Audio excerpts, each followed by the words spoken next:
नए भारत में आजकल ट्रेन पटरी के ऊपर कम और पटरी के बाहर ज़्यादा चलती है।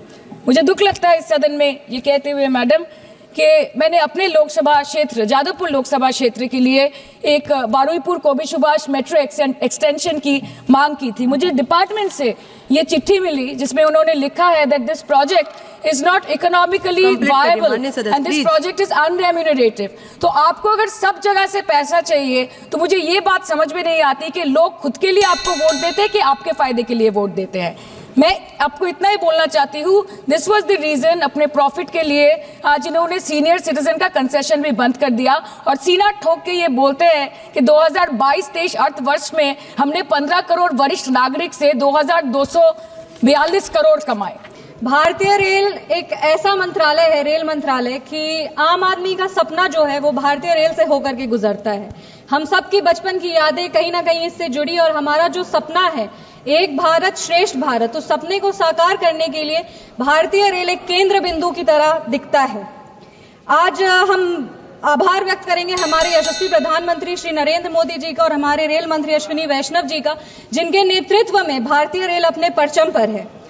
36 वंदे भारत हो, 100% इलेक्ट्रिफिकेशन हो, रिकॉर्ड 2.5 लाख का कैपिटल एक्सपेंडिचर हो या 15,000 किलोमीटर नेटवर्क पर कवच टेक्नोलॉजी की स्थापना हो, आज भारतीय रेल बहुत आगे बढ़ रहा है। पर जितना भारतीय रेल आज आगे बढ़ रहा है उतना ही यूपी अलायंस के कार्यकाल में पीछे था। अगर उनके कार्यकाल की बात करें तो बॉलीवुड फिल्म एक है द बर्निंग ट्रेन, उसको याद आता है क्योंकि the railway was burning with losses and was on the road to become bankrupt. ये मैं नहीं कह रही, ये इन्हीं के कार्यकाल में कमेटी का गठन किया गया था, high level safety review committee under the chairmanship of doctor Anil Kakodkar. उनके कमेटी के रिपोर्ट में पेज नंबर 6 पर लिखा था, the financial state of Indian railways is at the brink of collapse unless some concrete measures are taken. Sir, Bihar की बेटी है, हमेशा बिहार के बारे में बात करते हैं। बिहार ने इस देश को 8 रेल मंत्री दिए हैं। हमें गर्व होता है ये कहने पर कि हमारे नेता, हमारे संस्थापक श्रद्धेय रामविलास पासवान जी भी भारत के रेल मंत्री रह चुके और भले ही उनका कार्यकाल छोटा रहा हो पर उन्होंने कई ऐसे ऐतिहासिक निर्णय लिए हैं, जैसे आईआरसीटीसी की स्थापना हो, असम में बोगीबिल ब्रिज हो या फिर एक अलग हाजीपुर डिवीजन तैयार करना हो।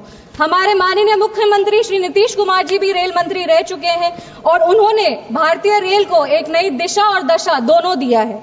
उनके कई ऐतिहासिक निर्णय हुए थे जिनकी सराहना आज भी की जाती है। रेलवे सेफ्टी को प्राथमिकता देते हुए इंडियन रेलवेज को मॉडर्नाइज करने का काम हमारे माननीय मुख्यमंत्री श्री नीतीश कुमार जी ने किया था। 17,000 करोड़ का सेफ्टी कॉर्पस फंड की स्थापना की थी, जिससे पटरियों पे, पुलों पे और सिग्नलिंग सिस्टम के नवीनीकरण का कार्य तेजी से प्रारंभ किया गया था। एलएचबी कोच, जो जर्मन एलएचबी कोचेस थे, उसका भी निर्णय उन्हीं के ऐतिहासिक कार्यकाल में किया गया था। अगर हम बात करें तो रेलवे में आज भी उनकी विजनरी लीडरशिप की सराहना की जाती है। हमारे पूर्व के मुख्यमंत्री लालू यादव जी भी रेल मंत्री रह चुके थे, पर जब उनके कार्यकाल की बात करें तो ये सही मायने में ये कह सकते हैं कि तब भारतीय रेल विनाश की पटरी पर चल रहा था। तेल हो, रेल हो या खेल हो, इंडिया अलायंस वालों ने कहीं भी भ्रष्टाचार का कोई मौका नहीं छोड़ा है।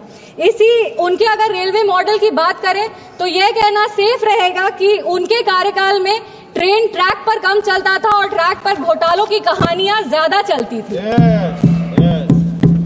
पूर्व के मुख्यमंत्री और रेल मंत्री रह चुके लालू यादव जी ने इसी सदन में एक बात कही थी, नहीं मांगोगे तो नहीं मिलेगा।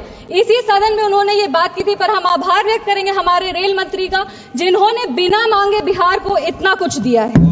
यूपीए के कार्यकाल से तुलना करें, हमेशा जब अपना काम, अपने कार्य के बारे में लोग बात करते हैं तो तुलनात्मक तरीके से बात किया जाता है। तो यूपीए अलायंस से अभी एनडीए की सरकार में बजट, बिहार का जो रेलवे बजट है वो 9 गुना बढ़ चुका है। यूपीए के कार्यकाल में बजट था 1132 करोड़, मात्र 1132 करोड़। आज बिहार का रेलवे बजट 10,066 करोड़ हो गया है। अगर हम बिहार में रेलवे बजट की बात करें तो 90,000 करोड़ के निवेश से वहां पे काम किया जा रहा है। 1783 किलोमीटर में कवच मतलब एंटी कोलिजन सुरक्षा जो है वो प्रणाली स्थापित की जा रही है।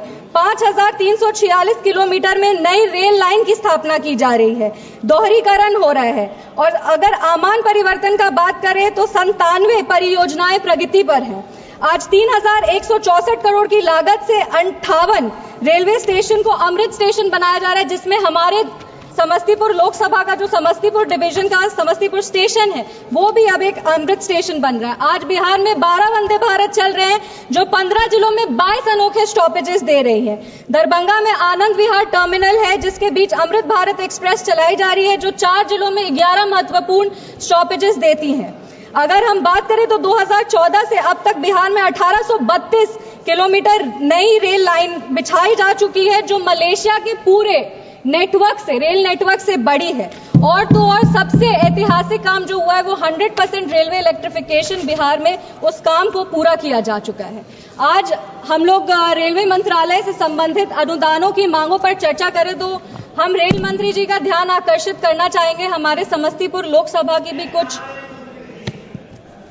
रेल मंत्री राज बिट्टू जी से हम वो बैठे हैं और उनसे भी हम अनुरोध कर रहे हैं कि हमारे लोकसभा समस्तीपुर में भी जो हमारा काम पिछले कई वर्षों से लंबित है उस पर ध्यान हम उनका आकृष्ट करना चाहेंगे। वंदे भारत एक्सप्रेस का संचालन समस्तीपुर, पटना, बनारस और नई दिल्ली के बीच में शुरू किया जाए क्योंकि समस्तीपुर से कोई भी सुपरफास्ट ट्रेन दिल्ली नहीं आती है। समस्तीपुर से दिल्ली आने के लिए 22 घंटे 23 घंटे लग जाते हैं। हमारे कई ऐसे युवा साथी हैं जो दिल्ली पढ़ने आते हैं, कई ऐसे बड़े बुजुर्ग हैं जो अपना दिल्ली में इलाज कराते हैं और 22 घंटे बहुत लंबा समय है समस्तीपुर से दिल्ली आने के लिए। इसीलिए हमारी मांग है कि समस्तीपुर के रूट पे एक वंदे भारत शुरू किया जाए या तो दिल्ली तक पहुंचने के लिए एक सुपरफास्ट ट्रेन शुरू किया जाए। बिथान, रोसड़ा, समस्तीपुर, मुजफ्फरपुर और पटना के बीच में नई ट्रेन सेवा को शुरू किया जाए। एक कर्पूरी ग्राम, ताजपुर, महुआ और हाजीपुर इसके बीच में एक नई रेल लाइन दी जाए क्योंकि इस कार्य का सर्वेक्षण हो चुका है लेकिन अब तक इसे मंजूरी नहीं दी गई है। मेरा अनुरोध है कि इसको जल्द से जल्द मंजूरी दिया जाए। समस्तीपुर खगड़िया में रेल लाइन का दोहरीकरण किया जाए क्योंकि खगड़िया हमारा नेबरिंग जिला है और बहुत आवश्यक है कि नेबरिंग जिले से कनेक्टिविटी मजबूत हो। इसीलिए हमारी मांग है कि समस्तीपुर और खगड़िया के बीच में रेल लाइन का दोहरीकरण किया जाए। मुक्तापुर कुशेश्वर स्थान में नई रेल लाइन का निर्माण किया जाए। कुशेश्वर स्थान जो है वो हमारे समस्तीपुर लोकसभा का सबसे पिछड़ा हुआ इलाका है। उसको हेल्थ के लिए, एजुकेशन के लिए, बिजनेस के लिए, मेन जो बिजनेस सेंटर है, जो सिटी है, उससे जोड़ने की बहुत आवश्यकता है। इसीलिए मुक्तापुर और कुशेश्वर स्थान के बीच में जो रेल लाइन है उसका निर्माण किया जाए। समस्तीपुर रेल कारखाने का विस्तार किया जाए। रोसड़ा, बहेरी, शिवाजी नगर इसके बीच में एक नई रेल लाइन की स्थापना की जाए। समस्तीपुर से ट्रेन का संचालन, समस्तीपुर से आज कोई भी ट्रेन नहीं शुरू होती है। हमें पहले कहा जाता था कि वॉशिंग पिट नहीं है, पर अब हम ये बता देना चाहते हैं कि वॉशिंग पिट का निर्माण है, वो भी वॉशिंग पिट की सुविधा भी उपलब्ध करा दी गई है। इसीलिए हमारी मांग है कि समस्तीपुर से भी, समस्तीपुर स्टेशन जो है वहां से ट्रेन शुरू किया जाए।